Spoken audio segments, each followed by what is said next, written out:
The sun sets tomorrow evening. The invasion of our borders will have come to a halt, and all the illegal border trespassers will in some form or another be on their way back home. But remember, I used to say these people are rough. And they would say, no, these are illegal immigrants. They're very safe. I said, they're not safe. And very soon we'll begin the largest deportation operation in American history, larger even larger than President Dwight Eisenhower, who has the record right now. Donald Trump, the president-elect, has outlined a series of ambitious promises he plans to implement on his first day back in office. These include major changes to immigration, foreign policy, and economy and social issues. Many of these pledges echo themes from his earlier campaigns as well. Here is what he said. The sun sets tomorrow evening. The invasion of our borders will have come to a halt, and all the illegal border trespassers will in some form or another be on their way back home. Think of it. We've allowed millions and millions of people into our country through open borders. No checks, no vetting, no anything. Millions and millions of people. And lots of those people are murderers. 52% of them killed more than one person. Other than that, they're quite fine. They're nice people. These are rough people. Remember, I used to say these people are rough. And they would say, no, these are illegal immigrants. They're very safe. I said, they're not safe. Look at what's happened with Venezuela, where they're sending these gangs in and they're taking over apartment complexes in Colorado and then cutting off the fingers of a man who had the nerve and desire to call the police. He said, you want to call the police? Bah, guess what? You have no fingers. These are rough people, and they're getting the hell out of our country. They're out. The border security measures I will outline in my inaugural address tomorrow will be the most aggressive, sweeping effort to restore our borders the world has ever seen. You know, we had the best, safest border in the history of our country. You remember that with the great chart that I put up. I don't even know if they have that chart now. Maybe they do. These guys are good. Maybe they do. Who that? I don't know. I didn't tell them I was going to do this. I didn't tell, but we have some very good people, but I didn't say. But we had a chart, and I looked to my right, and then they said, ooh, that was it. That hurt. What the hell was that? I still have that throbbing feeling in my ear. Oh, there it is. Look at it. These people are amazing. I didn't tell them I was doing that. That's fantastic. Yeah, it's all over the place.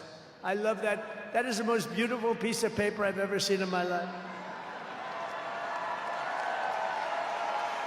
But if you look at that chart, and you look at the red arrow on the bottom, that's the single lowest we ever had in history, at least recorded history, of illegals pouring into our country. We had done a great job, and then they took over, and look what happened. It's like an Elon Musk rocket ship going up.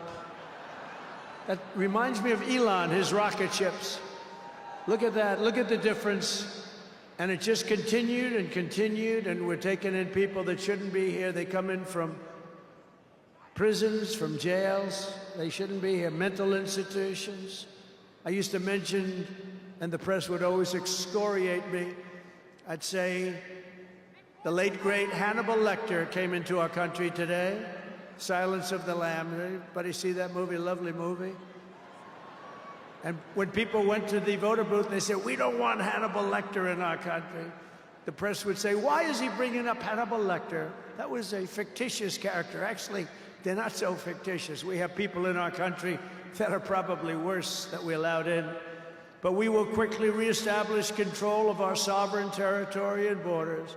We will expel every single illegal alien, gang member, and migrant criminal operating on American soil, and remove the savage gang Tren de Aragua.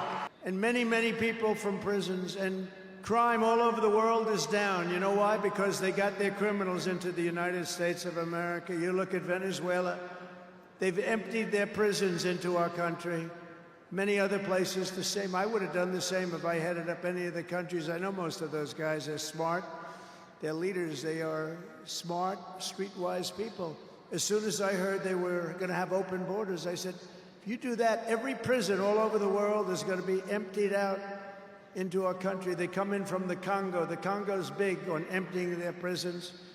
The only thing good about it is they make our criminals look like really nice people. These people are vicious people all over the world, not just South America, all over the world they come from mental institutions and from jails and prisons. With our actions tomorrow, my administration will deliver justice for every family whose loved one has been stolen from them by migrant crime, including Laken Riley, Rachel Morin, Jocelyn Nungari, Kayla Hamilton, and every other precious American soul that we have lost to these animals.